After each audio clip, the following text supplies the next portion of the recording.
Buenas noches. El día de hoy voy a hacer un pequeño análisis de la sentencia de la Corte Interamericana de Derechos Humanos de Cortes de Espinosa versus Ecuador.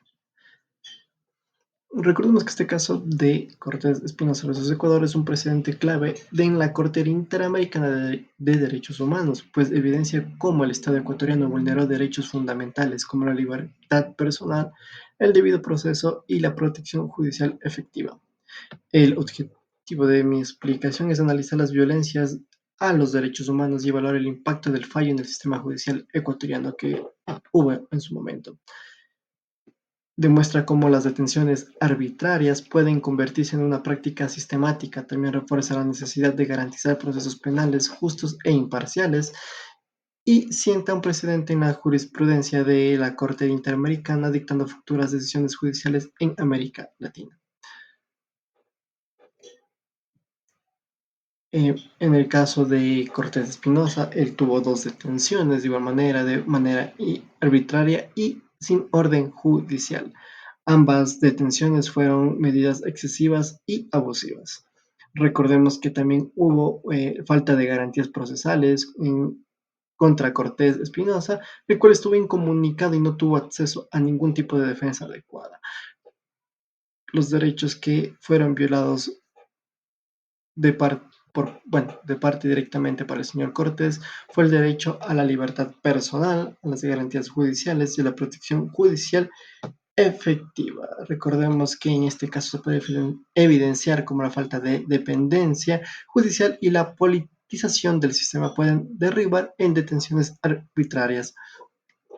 Los argumentos que tuvo la Comisión y la Corte Interamericana de Derechos Humanos fue que determinó que las detenciones fueron arbitrarias. También señaló que el Ecuador incumplió con los estándares internacionales de los derechos humanos, recomendó la reparación del daño a la víctima.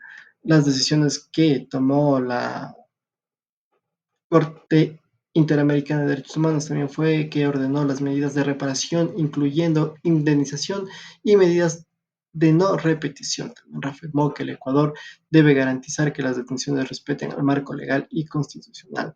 El Ecuador debió modificar procedimientos judiciales para poder evitar detenciones arbitrarias. También se reformó la importancia del control judicial sobre las privaciones de libertad y la sentencia sentó un precedente para otros países de la región. El impacto que tuvo fue que se relacionó con otras decisiones sobre las detenciones arbitrarias y las violaciones del debido proceso, tales como Tibi versus Ecuador y Chaparro Álvarez y Lapo Íñiguez versus Ecuador. Recordemos que las persistencias de la arbitrariedad en detenciones en América Latina es sumamente alta, igual la debilidad estructural en los sistemas judiciales de la región, la necesidad de fortalecer la capacidad de jueces y fiscales para poder garantizar el respeto a los derechos humanos. Podemos realizar unas comparaciones internacionales como son Canadá y Chile, que han ido implementando reformas procesales exitosas para poder evitar abusos de detención preventiva. De igual manera, el Ecuador aún enfrenta desafíos en la independencia judicial y la politización de causas penales. Una conclusión para esto es que el caso demostró violaciones graves al derecho de la libertad personal y al debido proceso. La sentencia de la Corte Interamericana de Derechos Humanos también reforzó la obligación del Estado ecuatoriano de garantizar controles judiciales adecuados sobre las detenciones. También sienta un precedente para poder fortalecer la justicia penal y evitar futuros abusos.